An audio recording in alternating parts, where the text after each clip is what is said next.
بسم الله وبالهدي رسول الله كل مجاهد لله بآل البدر يا الله. Sekali lagi yang kompak. Salatullah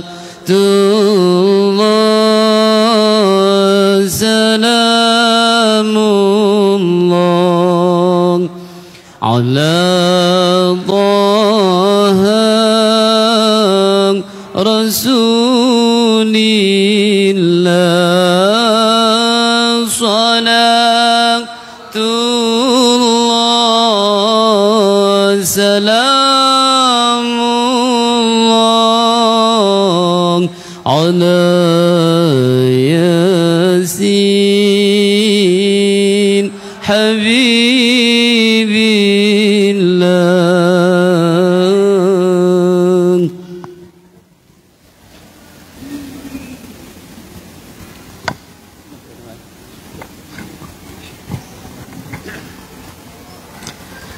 Assalamualaikum warahmatullahi wabarakatuh.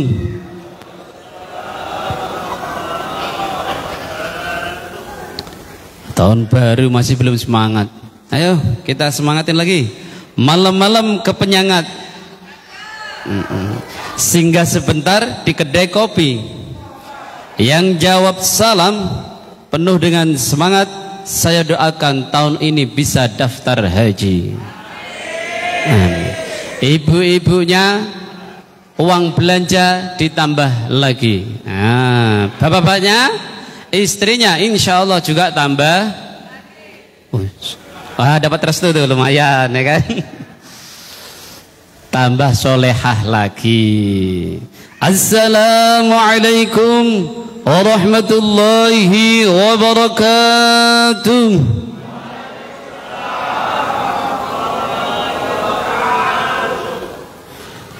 Innal hamdalillah nahmadu wa nasta'inuhu wa na'udzu billahi min shururi anfusina wa min sayyiati a'malina.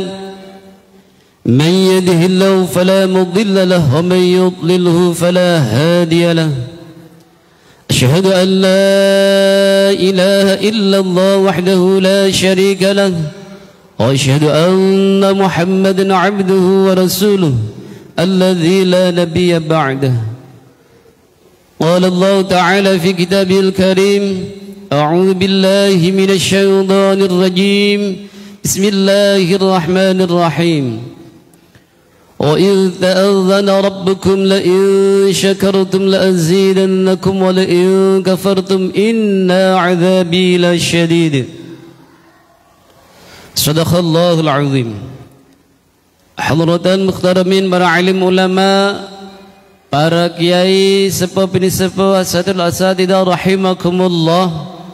Wabil khusus imam kita itu Ustadz Haji Imam Yahdi, Ustadz Alimuddin Ilmi Al-Hafidh, beserta Ustadz Haji Selamat Ismail, yang mana pada kesempatan hari ini beliau pulang kampung mengantar putrinya ke pondok.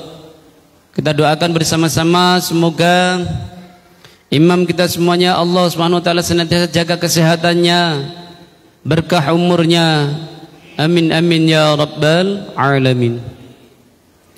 Pertama-tama mari kita panjatkan puja dan puji syukur kehadirat Allah Subhanahu wa taala yang mana pada kesempatan malam hari ini kita masih diberi taufik, hidayah serta inayahnya kepada kita semua sehingga kita bisa hadir di masjid yang kita cintai ini dengan keadaan sehat dan afiah. Amin amin ya rabbal alamin.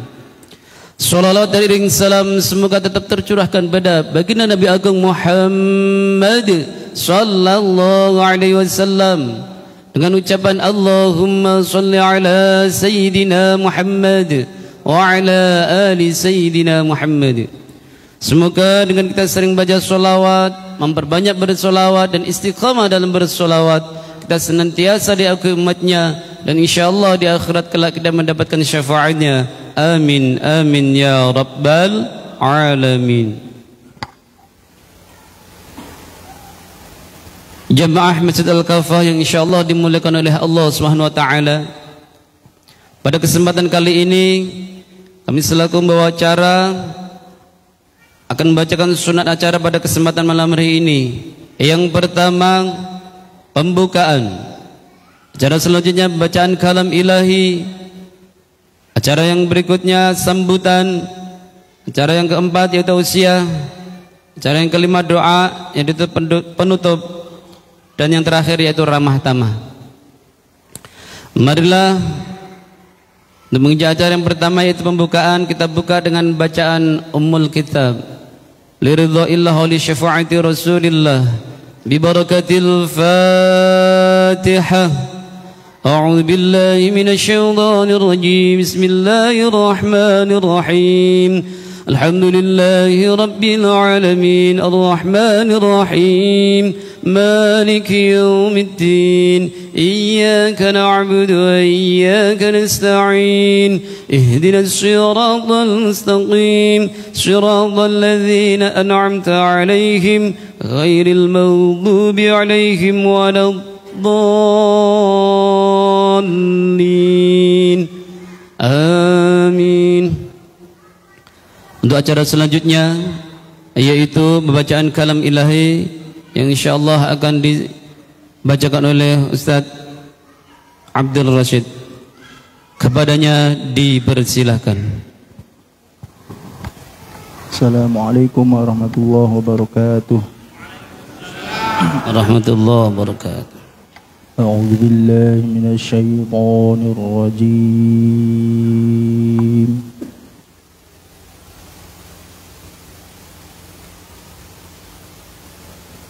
Bismillahirrahmanirrahim.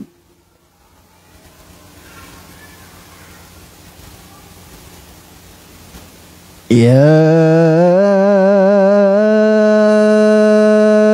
ayyuhan ladzina amanu idza qila lakum tafassahu fil majalis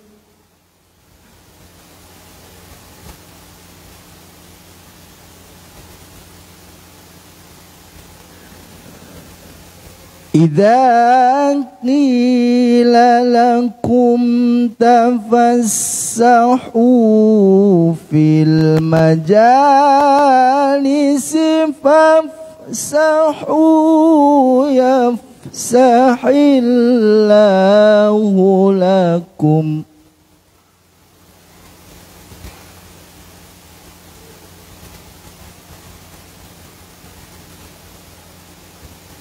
وإذا قيل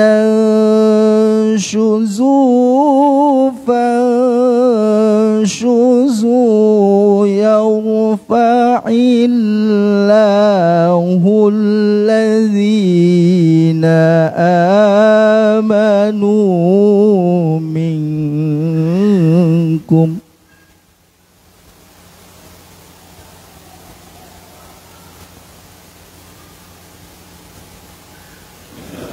يرفع الله الذين آمنوا منكم والذين أوتوا العلم درجات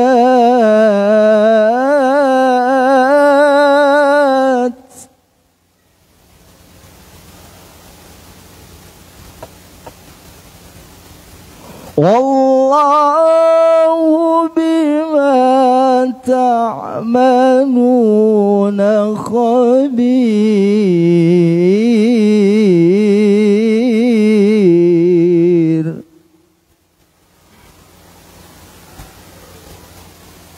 وإذا قيل انشزوا فانشزوا يرفع الله الذين آمنوا منكم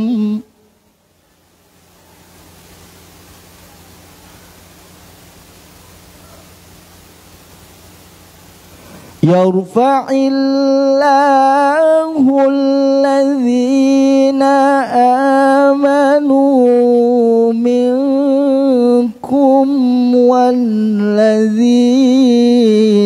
أوتوا العلم درجات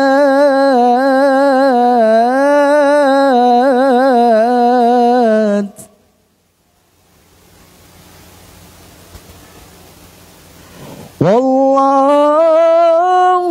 بما تعملون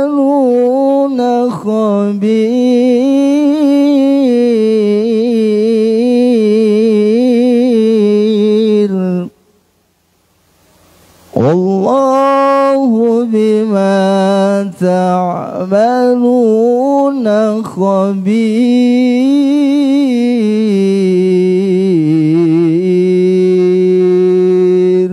صدق الله العظيم. Assalamualaikum warahmatullahi wabarakatuh. Assalamualaikum warahmatullahi wabarakatuh. Demikianlah bacaan kalam ilahi, semoga tercatat sebagai amal ibadah bagi yang pembaca maupun yang mendengarkannya. Amin amin ya rabbal alamin. Untuk acara berikutnya yaitu sambutan yang insyaallah akan disampaikan oleh ketua DKM kita yaitu Bapak Eko Handoko. Kepadanya dipersilakan.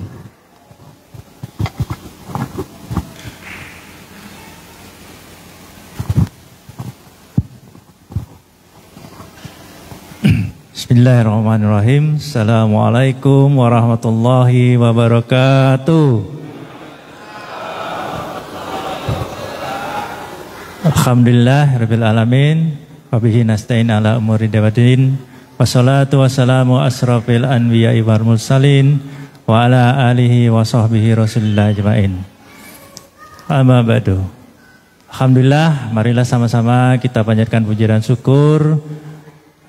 Pada malam hari ini kita masih dapat hadir berkumpul di masjid kita ini, masjid yang kita cintai ini, dalam kondisi yang sehat walafiat, tidak kurang satu apapun. Alhamdulillah. Salawat dan salam tak lupa kita hadiahkan ke junjungan Nabi kita, Nabi besar Muhammad sallallahu alaihi wasallam.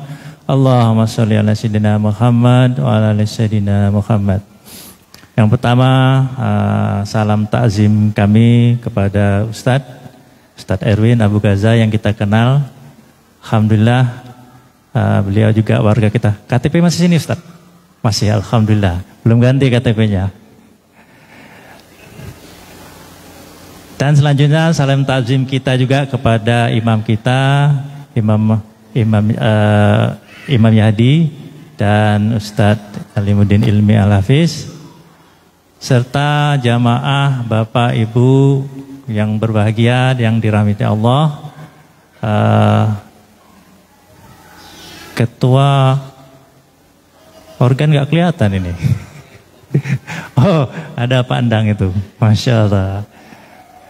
Yang kita sama-sama hormati Ketua Pengurus Yayasan Al-Kafa, Pak Endang, beserta jajarannya. Selanjutnya Pak Pembina tak nampak ini, demam. Masya Allah. Pokoknya semua organ pembina dan pengawas, semua jajarannya. Dan tak lupa Bapak RT, Bapak RW yang hadir pada malam hari ini. Alhamdulillah. Tak banyak yang akan saya sampaikan pada malam hari ini. Seperti yang kita tahu, sesuai undangan yang udah kami sampaikan. Malam hari ini ada sedikit pengajian dalam rangka menyambut tahun baru kita, tahun baru Islam 1447 Hijriah. Dari kemarin kita sudah full kegiatan ya. Dari malam kemarin kita udah bersolawat yang terhimpun oleh legenda raya bersolawat. Jadi setiap tahun lalu kita adakan di lapangan. Nah, tahun ini kemarin di Masjid Nurul Yakin. Jadi sebagai pelaksananya Masjid Nurul Yakin. Kemarin saya ditawari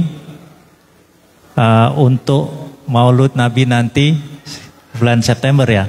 Ditawarkan ke Masjid Al-Kafah. Saya belum jawab sih. Insyaallah nanti sama-sama kita diskusikanlah gimana nanti baik-baiknya. Pada pagi tadi juga kita sudah melaksanakan pawai Ta'aruf 1 Muharram yang kebetulan tahun ini kita lombakan. Sebenarnya nggak dilombakan sih, sebagai penyemangat aja kontingen biar lebih berkreasi. Jadi nggak tampilannya monoton itu aja seperti tahun biasanya. Jadi kita lombakan tahun ini walaupun nilai hadiahnya nggak terlalu besar, tapi adalah. Itu sponsor dari Yayasan Al-Kafah. Acara rutin kegiatan acara Muharram ini biasanya memang dari sekolahan. Kebetulan sekolah libur. Tahun kemarin juga kita bertepatan dengan sekolah libur. Makanya inisiatif dari pengurus jadi menyerahkan kegiatan ke DKM. Alhamdulillah. Tak lupa juga ucapan terima kasih kami pribadi kepada ibu-ibu yang udah meluangkan waktu ya dari tadi sore untuk menyiapkan makan malam kita, insya Allah nanti malam. Sebentar lagi setelah pengajian insya Allah ada menu kambing seperti MC tadi dia bilang kambing, pokoknya ini tahun kambing. Saya kira itu aja. Oh, satu lagi lupa. Rangkaian Muharram itu nanti bertepatan di 10 Muharram itu akan kita rutin program yatim dan wafa akan melaksanakan santunan.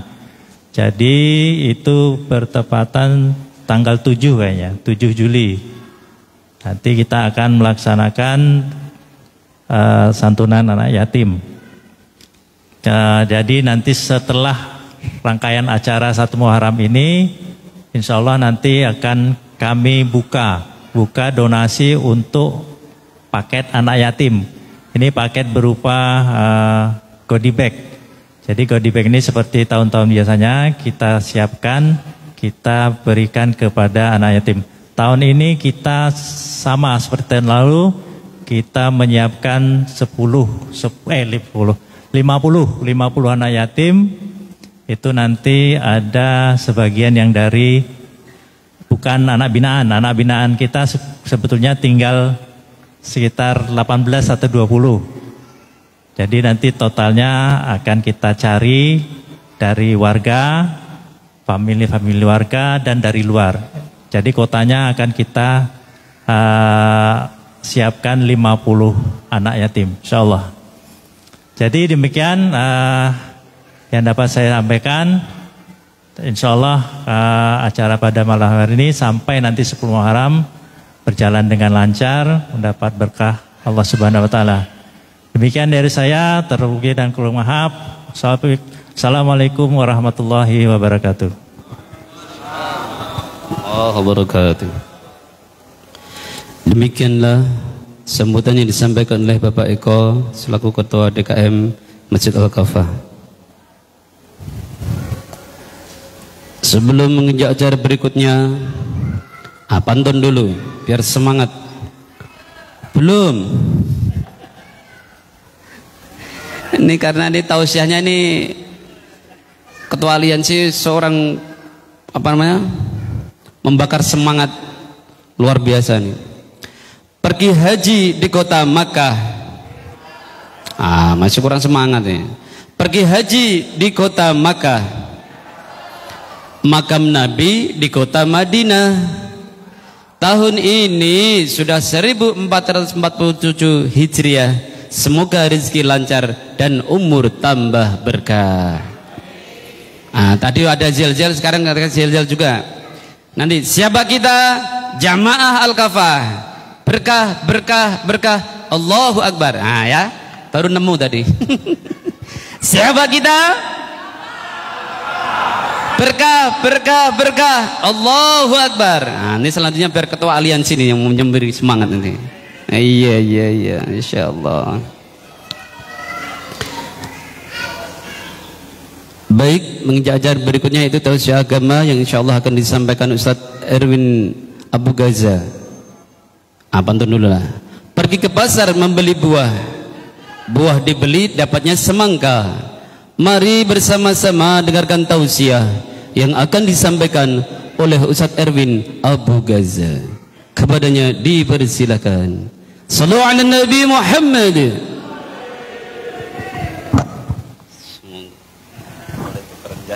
Siap. Tambah.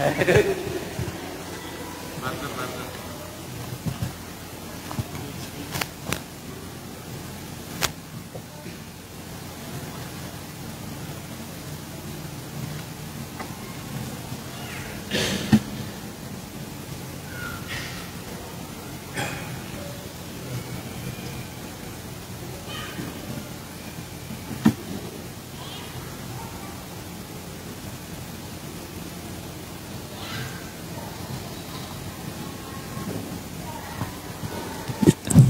Ini kursinya empuk lama ini.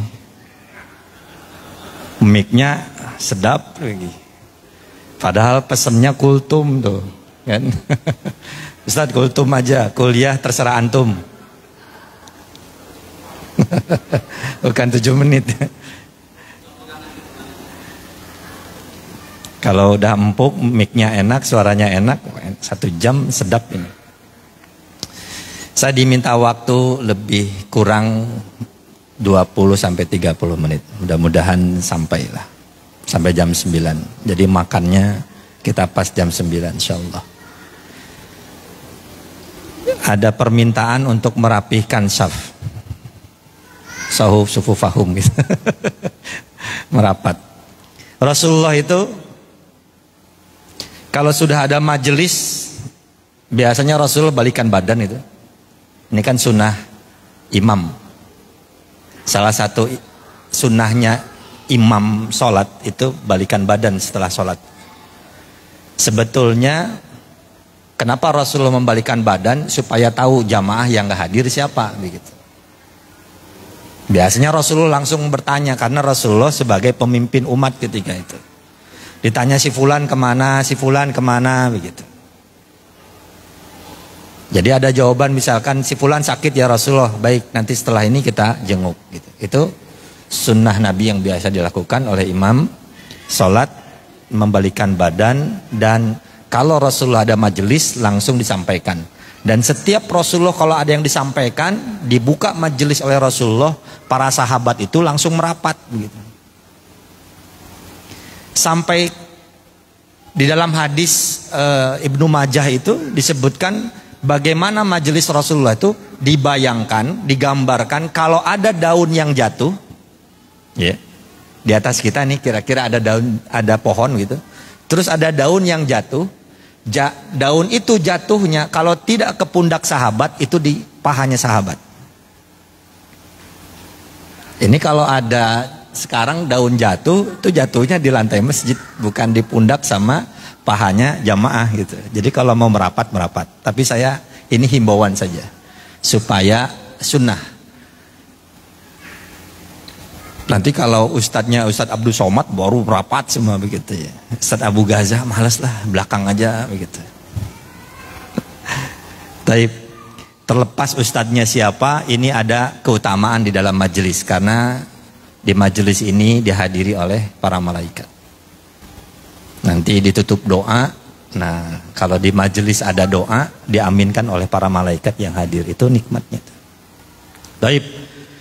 Kayaknya dari tadi kalau menyampaikan salam jawabannya kurang semangat. Padahal tadi MC sudah menggelegar lah begitu. Sudah cukup mengangkat semangat, tapi jawab salam ini tahun baru Islam tapi jawab salam masih belum mau gitu. Habis terbiasa zaman sekarang ini kan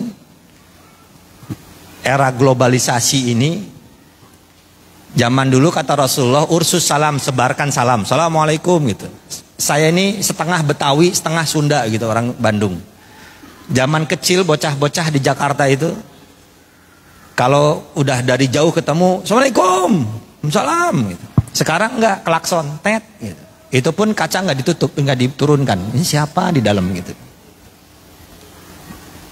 Ini supaya salam jawab salamnya semangat, terpaksa pakai pantun kayak tadi gitu. Kayak pakai pantun ya. Apa pantunnya? Anak raja mandi di kolam, anak kucing nyebur di sumur. Mana cakep itu anak kucing masuk sumur, mana cakepnya? Musibah itu. Anak raja mandi di kolam, anak kucing mandi di sumur. Yang menjawab salam mudah-mudahan panjang umur. Nah kan gitu. Jadi kalau ada motivasinya baru gitu kan. Kalau tadi naik haji gitu. Terus tambah rezeki gitu kan. Satu lagi. Beli salam lewatin Monas. Yang jauh, cakep-cakep. Ya memang orang Betawi gitu, cakep. Beli salam lewatin Monas. Yang jawab salam mudah-mudahan hutangnya segera lunas. Kenceng. Pada punya hutang semua. Kalau tadi kan siapa yang jawab salam pada berangkat haji. Saya sama Pak Haji Imam Yadi nggak jawab salam. Kita udah haji gitu. Baik. Bismillahirrahmanirrahim. Assalamualaikum warahmatullahi wabarakatuh.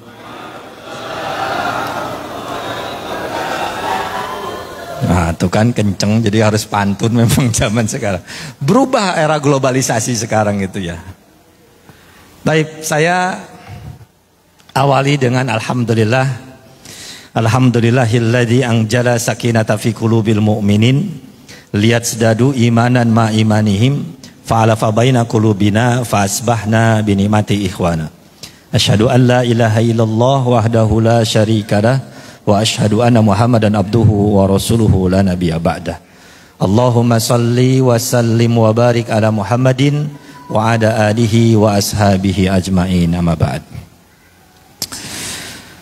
Subhanaka la ilma lana illa ma 'allamtana innaka antal alimul hakim. Yang pertama yang saya muliakan imam masjid kita, Ustadz Imam Yadi dan Ustadz Ilmi. Ustadz Ismail tadi rupanya posisi sedang di Jawa mengantar anak ke pondok. Yang saya hormati Ketua DKM dan yang baru Pak Eko dan mantan Ketua DKM yang lama Pak Dede. Pembina yayasan Pak Haji Khomir, orang tua saya di sini. Kemudian ada Kang Endang sebagai ketua yayasan kita. Dan jamaah masjid semuanya yang tidak bisa saya sebut satu persatu. Yang besar tidak saya sebut gelar, yang kecil tidak saya sebut nama. Insya Allah yang hadir di majelis ini adalah orang-orang yang dimuliakan oleh Allah Subhanahu wa Ta'ala. Tadi ditanya KTP masih di sini, masih. Saya nggak enak, ada Pak RT, ada Pak RW gitu kan. Masih bayar iuran nggak kan, itu juga nantinya. Baik. Dalam memperingati Tahun Baru Islam, hari ini kita sudah, malam ini kita sudah memasuki hari kedua. Muharram 1447 Hijriah. Semangat, tentu semangat. Akan tetapi terlepas dari ocehan di luar sana, ini bid'ah, itu bid'ah, biarkan saja. Zaman era globalisasi seperti ini, justru majelis-majelis seperti ini harus diperbanyak dalam menjaga keimanan tadi itu. Konsistensi iman, konsistensi dalam iman di tengah godaan dunia. Ini judul saya suka banget begitu, karena bicaranya kekinian, ya. Jadi tidak melulu bab Muharram hijrah tentang hijrahnya Nabi. Kalau hijrahnya Nabi nggak selesai dalam waktu 1 jam gitu. Tapi kita berbicara umur, waktu yang terus berputar, terus berganti, hari demi hari, minggu demi minggu, bulan demi bulan, terus tahun demi tahun berganti. Percepatan perubahan dunia begitu cepat. Teknologi. Kemudian berbicara tentang teknologi komunikasi sudah berubah banyak begitu. Tapi kalau kita melihat tidak hanya sekadar teknologi, kita berbicara juga misalkan tentang sosial budaya, kemudian juga globalisasi begitu. Yang perubahannya begitu cepat begitu. Sementara terkadang iman itu bisa rapuh gitu. Dengan kemajuan teknologi dan perkembangan dinamika sosial serta arus globalisasi sekarang gitu. Kalau teknologi tidak bisa dimanfaatkan, terjerumus kita. Dinamika perkembangan sosial kalau kita juga tidak kuat iman, terjerumus kita. Bukan kita mewarnai, malah kita yang terwarnai. Bahkan era globalisasi lebih parah gitu.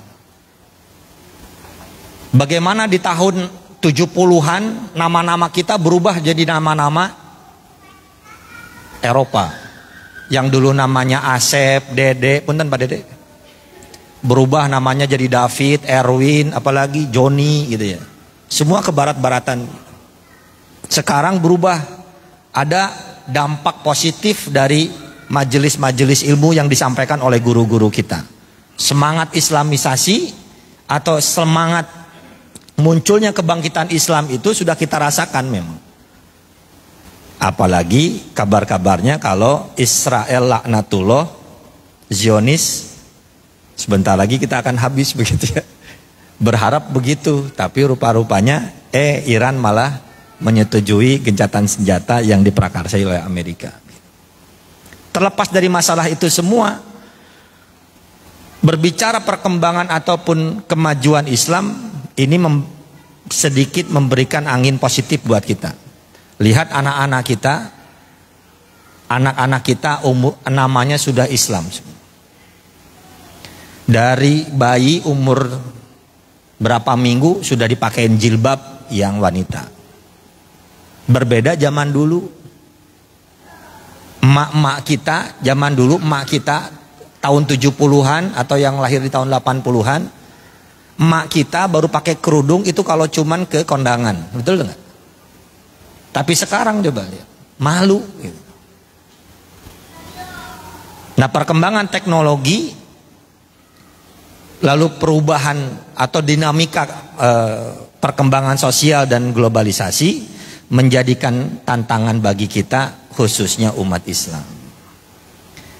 Tidak sedikit yang imannya rapuh dalam kondisi sekarang dengan teknologi kemajuan zaman dan juga berpengaruh terhadap sekulerisme, materialisme.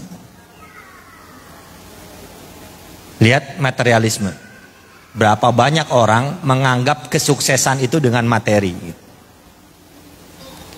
Dengan media sosial orang flexing. Flexing rumah, megah, mobil mewah. Mobil mewah bukan hanya satu. Itu materialisme. Sehingga orang jadi bikin iri begitu. Hati-hati gitu. Orang iri dosa, tapi yang bikin iri lebih dosa begitu. Maka hati-hati menggunakan media sosial begitu. Ini kira-kira kalau saya posting, ini sifatnya ria, ujub, atau branding. Nah itu beda tuh. Ada yang bisnisnya MLM misalkan, bisnis apalah, terserah lah. Kalau tidak memposting rumah baru, mobil baru, padahal mereka niatnya bukan sombong, bukan ujub, tapi pingin membranding. Inilah hasil dari usaha yang dilakukan itu. Inilah hasilnya supaya orang tertarik dan masuk ke bisnisnya, kan gitu. Jadi memang tipis.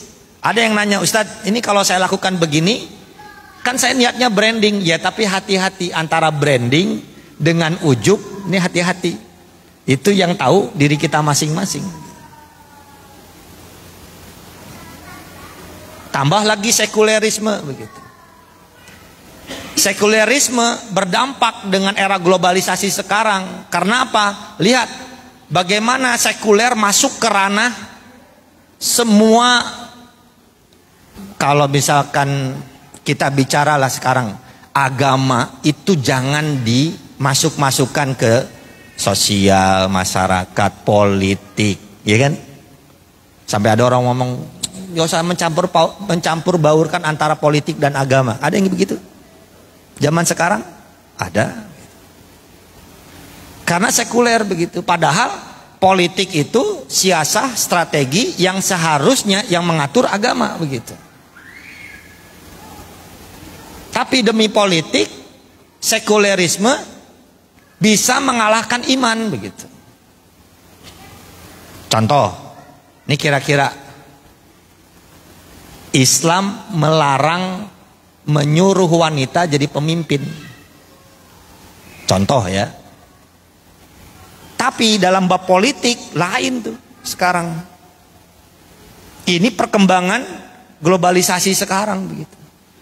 Sampai pemikiran liar sekulerisme itu, why not, kenapa tidak seorang wanita bisa memimpin? Iya begitu.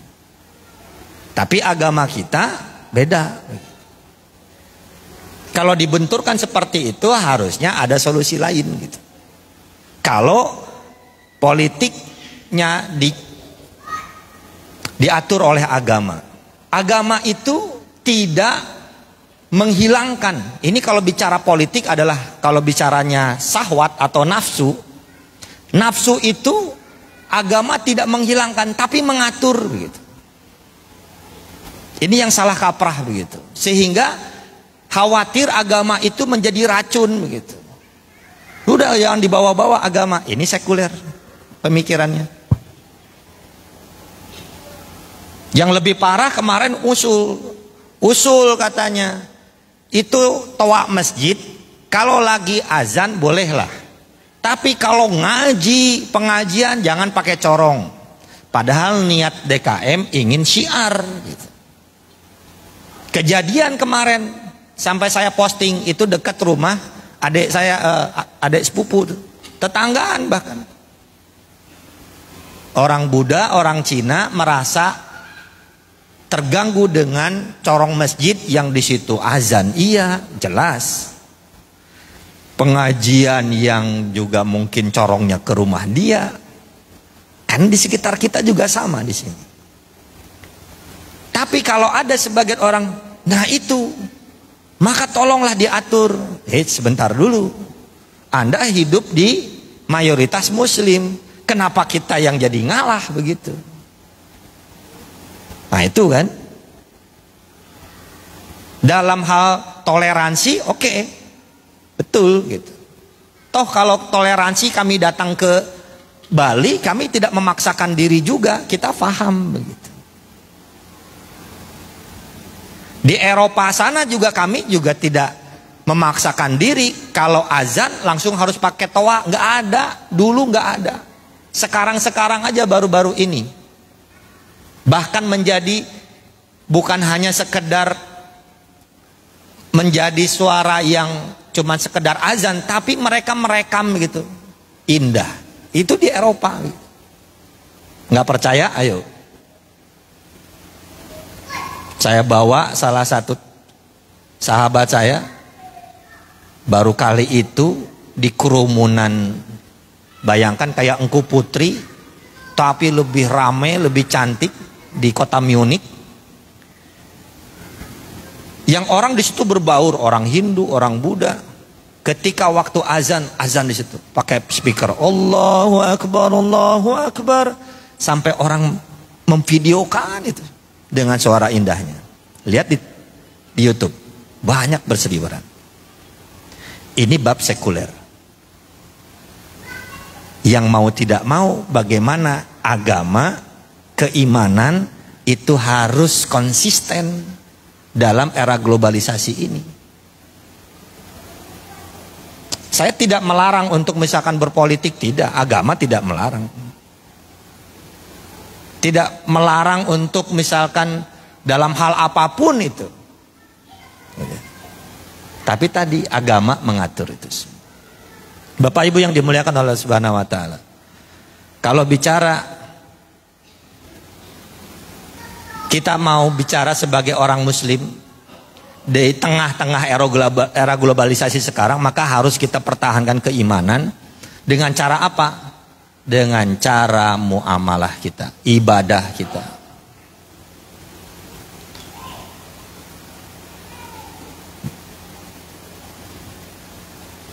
Jangan sampai kita disebut orang yang aneh, gitu ya. Di akhir zaman ini, akhirnya nggak mau gitu. Oh, kok aneh sekarang begini, enggak. Justru kita menjadi mujahadah, bersikap teguh. Gitu. Lihat ayatnya di dalam surah Al-Fussilat itu. Nanti tolong dikoreksi Ustadz Ilmi. Ayat ke-41 atau ayat ke-31 yang bunyinya, qalu rabbunallah sumastaqamu tatanazzalu alaihimul malaikah ala takhafu wa la tahzanu wa absiru billati kuntum tu'adun. Barang siapa yang menyebut Robnya Allah, terus dia istiqomah, berpegang teguh, istiqomah, konsisten. Karena kalau sudah menyebut Robnya Allah, syahadat la ilaha illallah Muhammad Rasulullah, maka ketika dia sudah menyebut Robnya Allah dan dia berpegang teguh, ingat kata Allah, tatanazzalu alaihimul malaikah, maka malaikat akan turun kepada mereka lalu mengatakan wa absyiru billati kuntum tu'adun. Mereka akan memberikan kabar gembira, yaitu janji surga yang dijanjikan oleh Allah Subhanahu wa taala bagi orang yang istiqomah. Bicara istiqomah susah.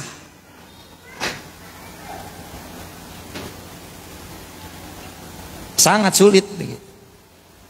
Apalagi menjaga keimanan di tengah-tengah era globalisasi. Berapa banyak sekarang dengan teknologi saya bahas satu persatu dulu sedikit. Teknologi yang sekarang kita lihat, komunikasi, begitu cepat informasi kita bisa dapat. Zaman dulu kita boro-boro ada HP. Informasi cuman hanya dari newspaper, dari koran. Itu pun berita mungkin boleh jadi kalau paling cepat baru kemarin, paling cepat itu. Ada kabar cuman seminggu yang lalu baru diposting nyampe ke Indonesia. Zaman itu.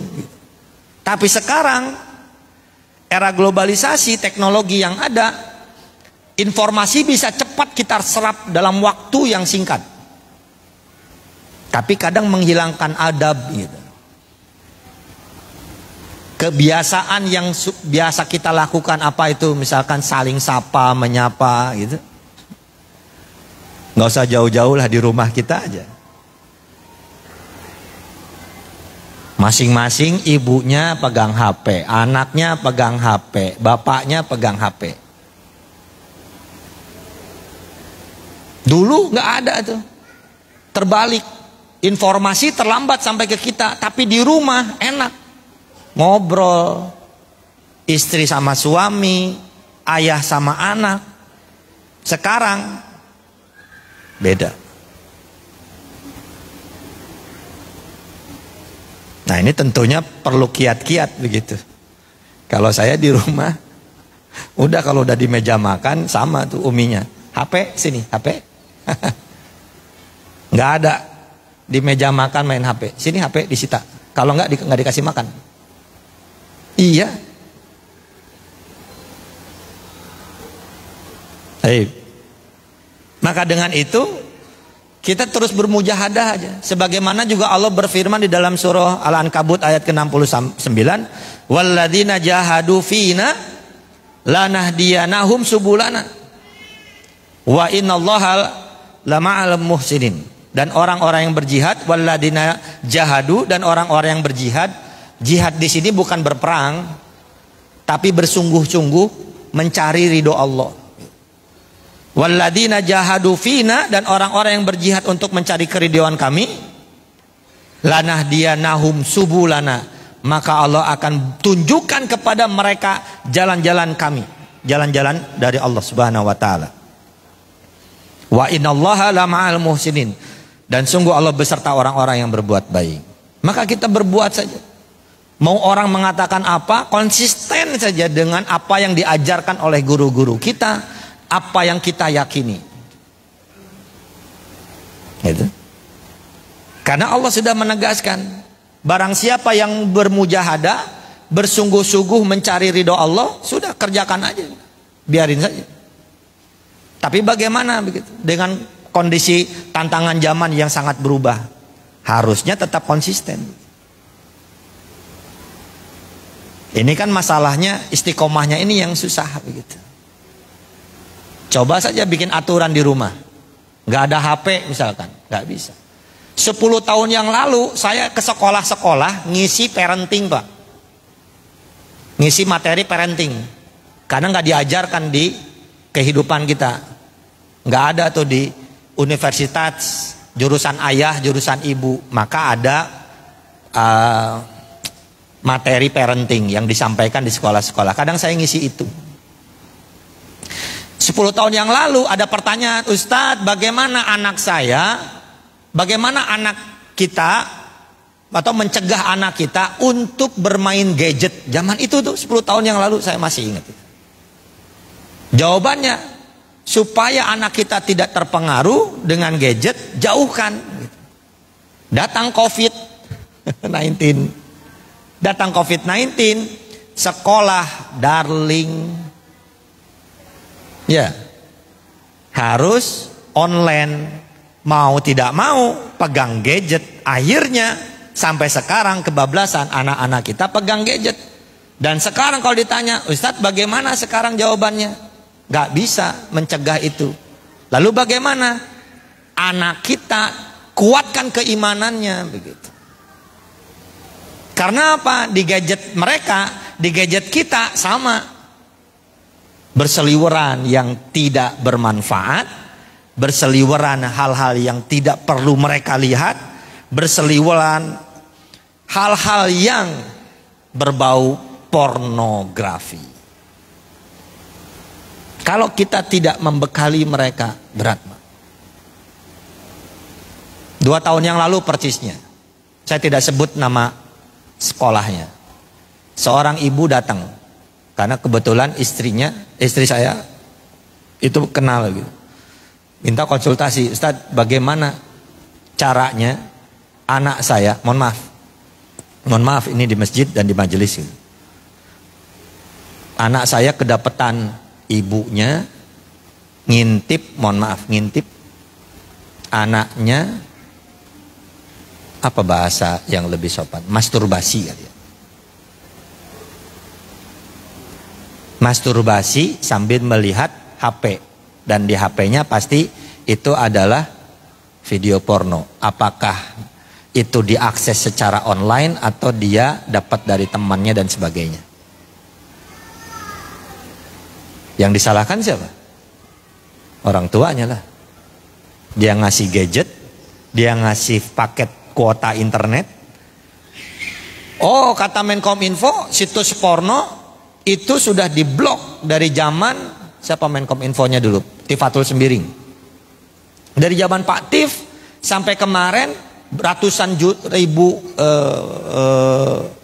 situs porno ditutup, diblok di Indonesia. Tapi ada yang bocorin juga, pakai VPN supaya tidak terdeteksi IP address-nya. Bapak ibu periksa anaknya yang punya HP, kalau ada VPN, nah, pertanyakan kenapa kamu install VPN. Nah, Ustadz bocorin juga di sini malah gitu. Ini supaya biar kita tidak ketinggalan zaman. Bapak ibunya dikadalin sama anaknya. Nah, ini yang jadi masalah. Aduh, tinggal 1 menit, 2 menit ya Allah. Baru mukadimah ini. Tuh kan. Dan dalam kondisi seperti ini, Allah juga menegaskan di dalam surah Ali Imran ayat terakhir tuh. Ya ayyuhalladzina amanu isbiru wasabiru warabitu wattaqullaha la'alakum tuflihun. Hai orang-orang yang beriman, bersabarlah. Isbiru wasabiru, diulang tuh. Setelah kalimat isbiru, sabarlah. Kalimatnya diulang, wasabiru, dan kuatkanlah sabarmu itu. Warabbitu, dan waspadalah. Lihat. Wattaqullah la'alakum tuflihun. Dan bertakwalah kepada Allah agar kamu beruntung. Dengan kondisi zaman sekarang, era globalisasi, kalau tidak kita bisa bersabar dengan apa yang kita lakukan kepada anak-anak kita, bahaya. Lepas kontrol kita, tidak istiqomah, habis. Yang memang harusnya diajarkan kepada anak-anak kita secara demokratis, boleh kita bebaskan, kita berikan gadget, internet dan sebagainya, privacy, ruang pribadi mereka silahkan. Tapi pastikan anak kita keimanannya sudah kuat. Nah, wong kita aja kadang gagal, apalagi anak kita, habis. Nabi Yusuf, coba lihat, alaihissalam. Ketika masuk ke dalam jebakannya Zulaikha di dalam sebuah kamar, ditutup jendela dan pintu, mau nggak Yusuf alaihissalam ketika itu melihat Zulaikha muda, cantik, istri petinggi? Kalau nolak gawat ini. Mau. Tapi karena Nabi itu dimaksum, terjaga dari dosa, turun Jibril, perintah Allah, tampakkan wajah Yakub di dinding yang menghadap kepada Nabi Yusuf alaihissalam, sambil wajahnya Nabi Yakub itu geram, sambil gigit jari. Itu tipikal orang Palestina, kalau marah itu begitu. Kalau di kita, Kang Hasim kalau marahin anaknya kan tolak pinggang begini ya. Oh enggak juga, mohon maaf, Pak Dede itulah sebelahnya. Atau Pak RW lah, Pak Toto. Atau bentak-bentak sambil begini, itu kalau kita begitu. Masya Allah, masih banyak ini. Di dalam era globalisasi ini, perintah Allah Subhanahu wa taala jelas, ya ayyuhalladzina amanu in ja'akum fasikum binaba'in fatabayyanu. Ini zaman sekarang nggak ada tabayun. Dapat informasi share, dapat informasi share. Entah bermanfaat, entah enggak. Terlepas manfaat atau tidak, ada informasi enggak tabayun. Ini benar enggak begitu? Akhirnya jadi heboh. Gitu. Kalau datang sekumpulan orang fasik, ini perintah kepada orang yang beriman. Ya ayyuhalladzina amanu, hai orang yang beriman. In ja'akum fasikum binaba'in fatabayanu. Kalau datang orang fasik memberikan kabar gembira, tabayun dulu, cek, cross check. Ini zaman sekarang, kalau enggak bisa meluluh lantakan iman kita. Itu. Jadi memang dalam era globalisasi ini yang bisa menjaga itu adalah agama. Apa yang harus kita lakukan? Pertama, Al-Quran. Ini kan saya sampai bikin di rumah itu, di ruang tengah saya bikin gitu, supaya jadi kalau kita lihat itu jadi betul-betul nampak jadi tamparan keras kepada diri kita gitu. Perkataan Imam Al-Ghazali itu ketika ditanya oleh muridnya, bagaimana, mohon maaf bukan Imam Al-Ghazali, Syekh Yusuf Al-Qaradawi ketika ditanya, "Ya Syekh, bagaimana umat terdahulu dengan Qur'annya?" Apa jawaban Syekh Al-Qaradawi? Dia mengatakan, umat terdahulu interaksi dengan Quran sebagaimana interaksi kalian dengan HP. Coba saya tanya jujur ya, di luar ustadz-ustadz ini, kalau ustadz-ustadz ini pasti minimal 1 hari ada baca Quran. Saya ini tur keempat. Subuh, duha, terus tadi juga ada istighosah, sama di sini istighosah. Tadi saya juga diminta doa istighosah di KDA. Terakhir lagi sekarang di sini gitu. Pasti baca Quran gitu. Jadi enaknya jadi mubalik itu minimal ada baca Quran yang disampaikan juga begitu, secara tidak langsung. Ini buat jamaah nih, saya tanya, hari ini ada yang baca Quran nggak? 1 juz. Kita baca 1 juz kapan? Nunggu bulan Ramadan kan?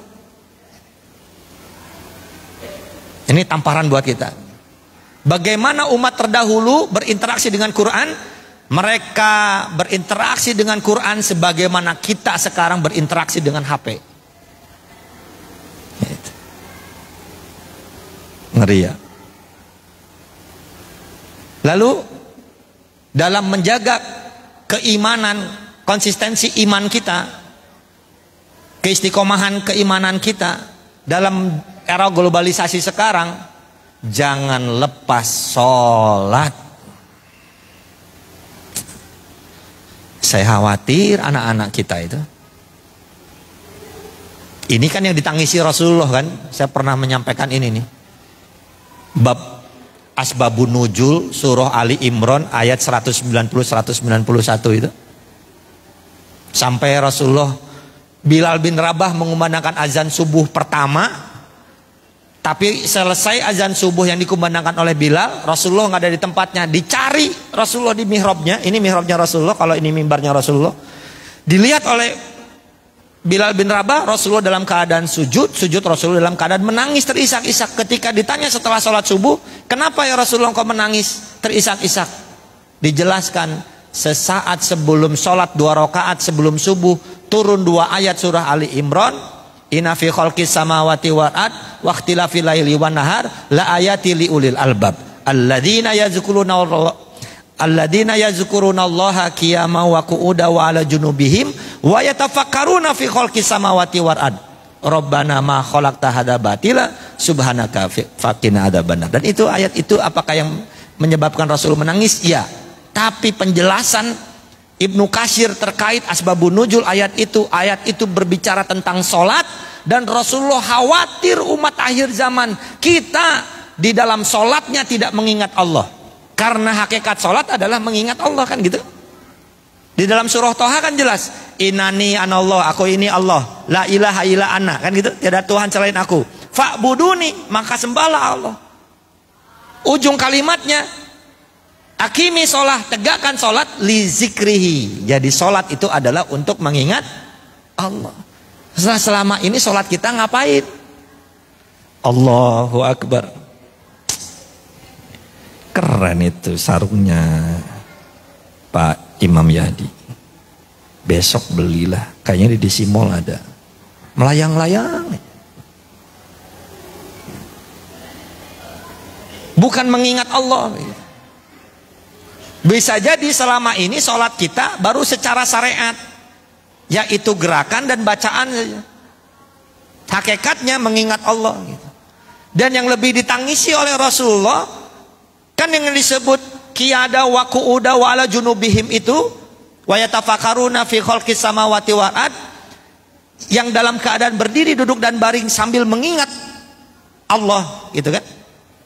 Itu yang dikhawatirkan, bukan hanya dalam keadaan sholat, tapi di luar sholat kita tidak mengingat Allah kan gitu. Karena di luar sholat juga sama, berdiri, duduk dan baring begitu. Maka ini yang harus dikhawatirkan umat akhir zaman, bagaimana sholatnya. Yang seharusnya sholat itu bisa mengingat Allah. Kalau mengingat Allah, insya Allah tidak akan berbuat maksiat. Baik, apalagi di dalam sholat, nggak mungkin lah ya berbuat maksiat. Di luar sholat, kalau mengingat Allah tidak akan berbuat maksiat. Berapa banyak penjabat di luar sholat dia menandatangani korupsi begitu, atau memanipulasi data. Padahal sholat kan inna sholata tanha anil fasai wal munkar kan gitu. Bukankah sholat bisa mencegah perbuatan keji dan munkar? Lalu kenapa orang sholat masih bisa berbuat munkar? Karena sholatnya baru tatanan syariat, belum kepada hakikat. Itu dia. Terakhir, doa. Dalam menjaga konsistensi iman di era globalisasi ini, doa. Berapa banyak kita minta dikuatkan. Rasulullah tuh doa di pagi hari apa ya? Allahumma inni a'udzubika minal kok jadi ke doa masuk toilet itu.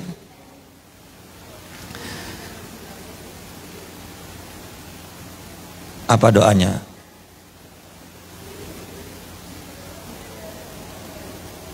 Doa minta diberikan ilmu yang bermanfaat. Apa doanya? Allahumma inna nas'aluka ilman nafi'an wa rizqan thayyiban wa amalan mutaqabbalan. Tuh. Mohon maaf ini udah tua. Pas lihat ngomong tuanya lihat Pak Komir gitu. Bukan Pak Komir tua maksudnya. Saya udah tua begitu. Jadi kadang suka lupa gitu. Allahumma inna nas'aluka ilman nafi'an.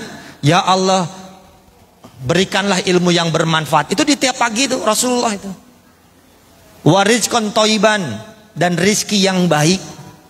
Wa amalan mutaqabbalan, dan amal yang diterima. Ngacung yang selalu mengamalkan doa ini di pagi hari. Habis sholat subuh, zikir itu.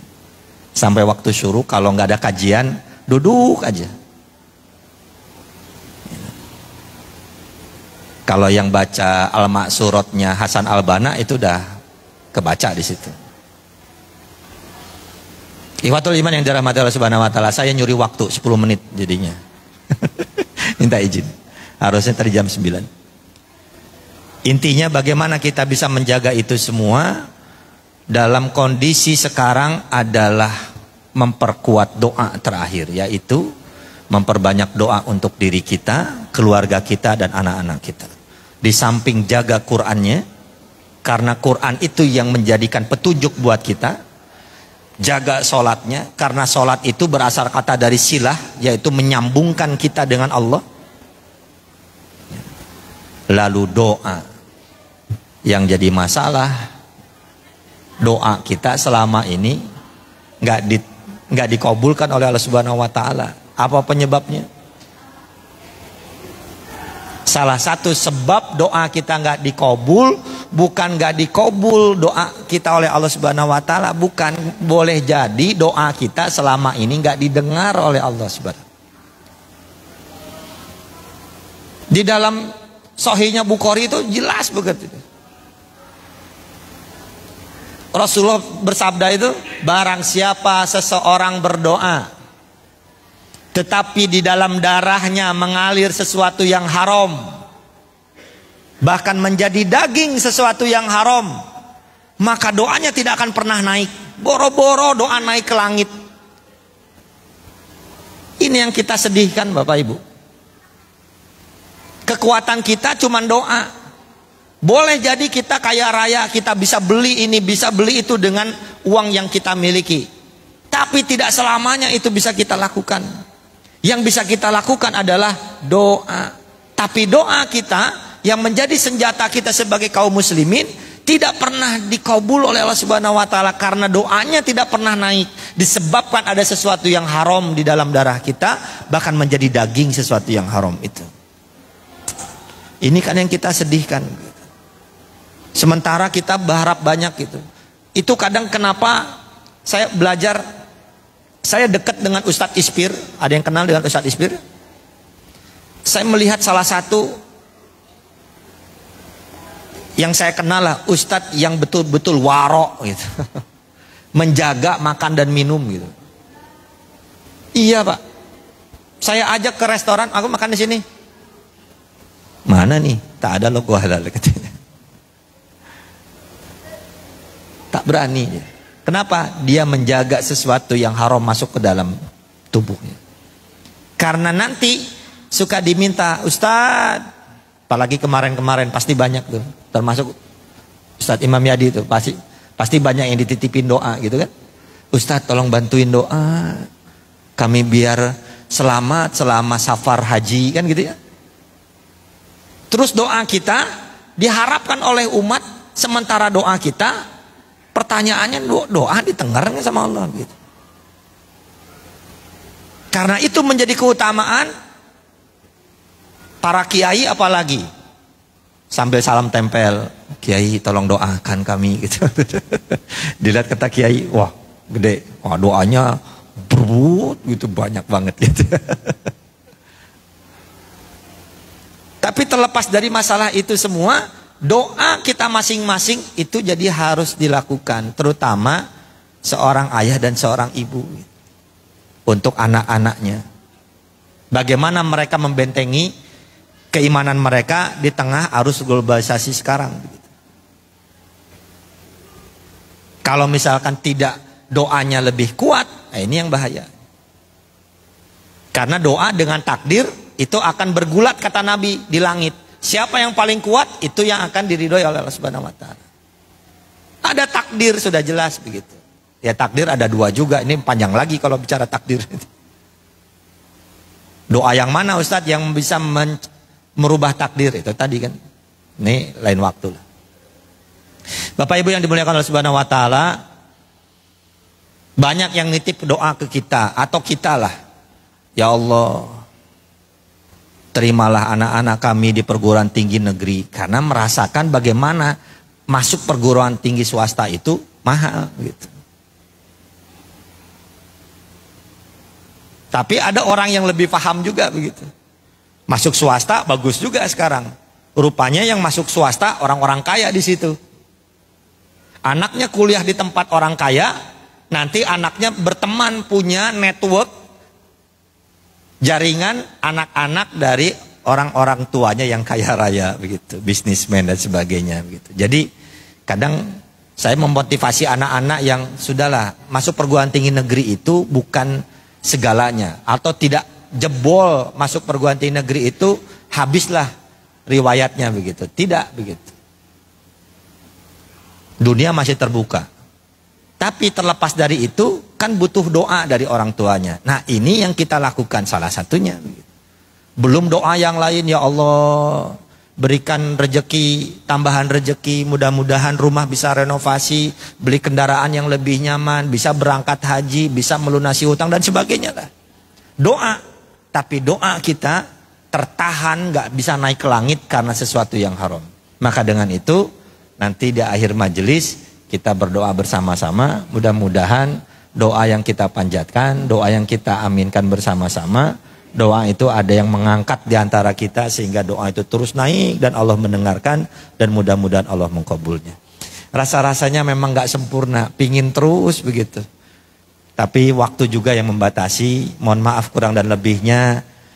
Kalau ada yang tersinggung saya mohon dimaafkan. Ini mumpung di tahun baru, semangat kita harus baru.